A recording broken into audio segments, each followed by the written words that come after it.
It's Tuesday, mga sambayanan karerista, GBT Day or Group Based on Time Races.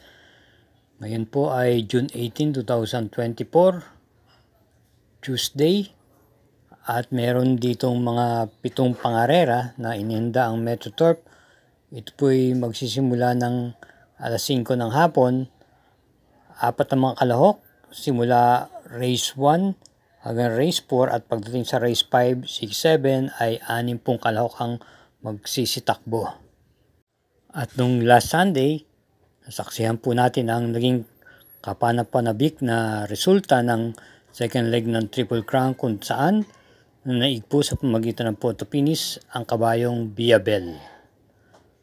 At bukod doon, ay nanalo naman po rin ang tihadong Darna na segundong giya natin sa ating tip na siyang nagpaganda po ng mga exotic events. Sa punto pong ito, tayo po ay magsisimula na rin po. Halina po! Karera number 1, post time 5 o'clock PM, isang GBT Group 20. At ito start ng winner take all, races 1 to 7, distance 1,400 meters. 4 entries. Ang ating pong piling pampremera rito, yung kalahok number 4, Red Scorpion ni JT Pabilik. Kung ating pagbabasihan po ang kanyang mga nakarang tinatakbo, lalo na po nung buwan ng Mayo, at i-compare natin sa mga nakakalaban niya ngayon at nung mga nakakalaban ng kalaban niya ay di hamak kung mas mabigat ang kanyang nakakalaban tulad nila may Dad Bogart, Biglang Buhos at Take a Chance. Sa aking palagay po, medyo sinusubok lang po ito at nagbabatak lang po ito. At parang mas gumaang po ang laban niya rito. Kaya siya po ang ating pampremera, number 4, Red Scorpion.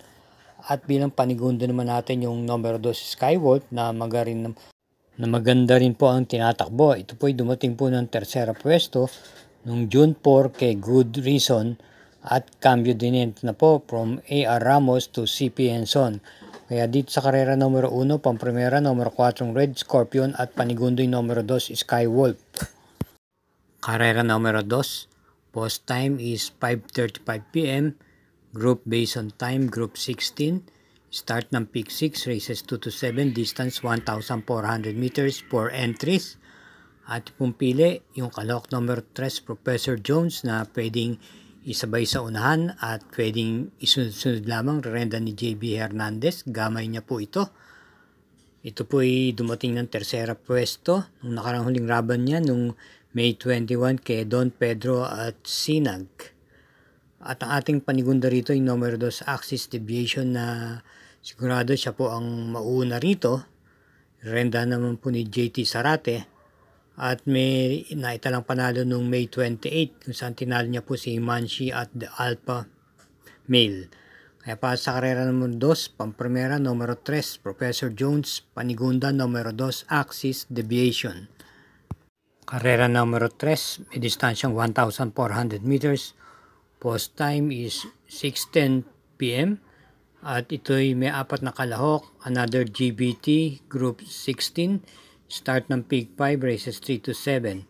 Ating pong pampremera yung kalahok numero 3, Unafraid, napapanibayan po ni NC Lunar, regular rider niya. Ito po'y naiuna sa harapan at naipipacing na rin po ito.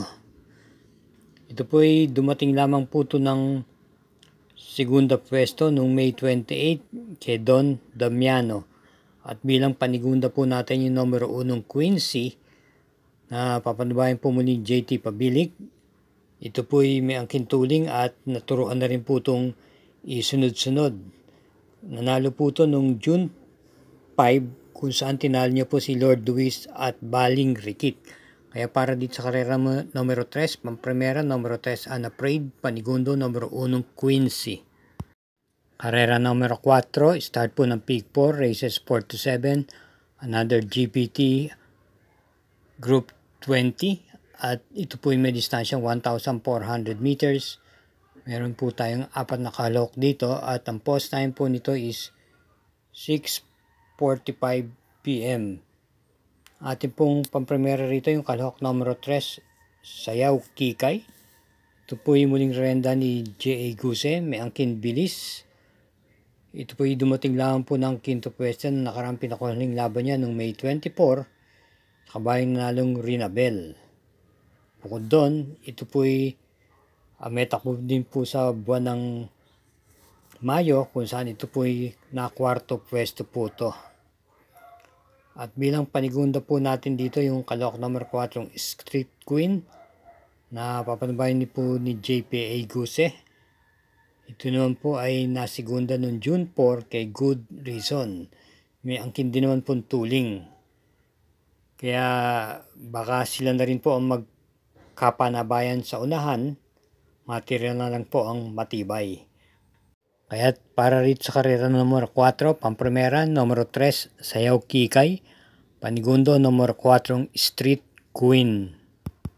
Paalala lang po mga katrokis at sambayan ng karista, bilang pagsuporta sa mga Kelos TV, huwag po nating kaliligtaan, mag-subscribe, pakishare na rin po, at i-hit po ang like button. Salamat po. Karera numero 5, another GBT, Group 17. Ito po ay may distansyang 1,400 meters. Meron tayong 6 entries dito. Atin pong piling pampremera yung numero 3, Hot Legs, na papanubayan po ni MD De Jesus. Ito po ay dumating lamang po ng pang-anim na pwesto nung nakaraan May 25 kay Ari Munding-Munding. At si CP Henson po ang nagdala. May naitala po itong panalo nung May 10 kung saan tinalo niya po si Albider. Ito po ay isang rematista. At itong nakaraan lamang nung June 11, ito po ay dumating ng segunda pwesto kay Mucho Caliente. At bilang panigunda po natin yung kalahok numero 5, Lapping Inside. Ito po dati may angkin tuling. Naituruan na rin po itong i-pacing o iparimate. Na tersera pwesto lamang po ito nung June 4 kay Bossa Nova. Kaya para sa karera numero 5, pampremera, numero 3, Hot Legs, at panigundo lamang natin yung numero 5, Lapping Inside. Karera numero 6, penultimate race, another group based on time, Group 15, may distansyang 1,400 meters, post time is 7:55 p.m, may 6 entries po dito. Atin pong napipisil pampremera yung kalahok numero 6, Make or Break, na renda ni JT Sarate, gamay niya po ito. Ito po ay isang rematista, at kung atin pong babalikan yung mga nakaraang panalo niya nung April 30, ito po ay nanalo po. At si Sarate rin po ang medala. Tinalo niya po ron kabilang sila Animo Lasal at Alindog, na katunggali niya rin po ngayon sa araw na to. Makapanood lang po ito ng bakbakan sa unahan at magkalutsaan, marami pong matutulong dito. Siya po sigurado ang darating dito. Kaya siya po ang ating pampremera, numero 6, Make or Break. At bilang panigundo nga natin dito yung kalahok numero 5, Alindog, na rendan po ni JD Flores. Ito ay kagagaling lang po sa isang impresibong panalo noong June 8, kung saan tinalo niya po si Lumitik Leila at Kaboom. Ito po ay may angkin tuling. Kaya para rito sa karera numero 6, pampremera, numero 6, Make or Break, at panigundo yung numero 5, Alindog. Karera numero 7, last daily double na po, para tingan po ito ng winner take all, Peak 6, Peak 5 at Peak 4. At ito po ay may distansyang 1,400 meters. Post time is 8:30 p.m. Meron po tayong 6 entries dito. Atin pong pampremera at malamang singilin po natin yung number 4, Kipitaki, na rendan po ni JB Hernandez. May angkin tuling at sa akin pakiwari. Siya na rin po ang mangunguna rito at malamang wala pong makadikit sa kanya. Ito po yung nanalo po ng hugandong-hugando noong May 29, kung saan tinalo niya po si Magnolia Ashley G&G sa naturang karerang iyon. Kaya para dito sa karera numero 7, single numero 4, Kipitaki. Thank you for watching again mga sambayanan karerista. Akin pong muling pinapaalala na ito'y gabay lamang na base sa akin sariling aral. Pero pagdating pa rin sa takilya, inyo pa rin mga kursunada ang siyang dapat masunod. Iingat po sa ating pag-uwi at hinay-hinay lang po sa ating paglilibang at naway matapat po ang ating mga giya. Salamat po.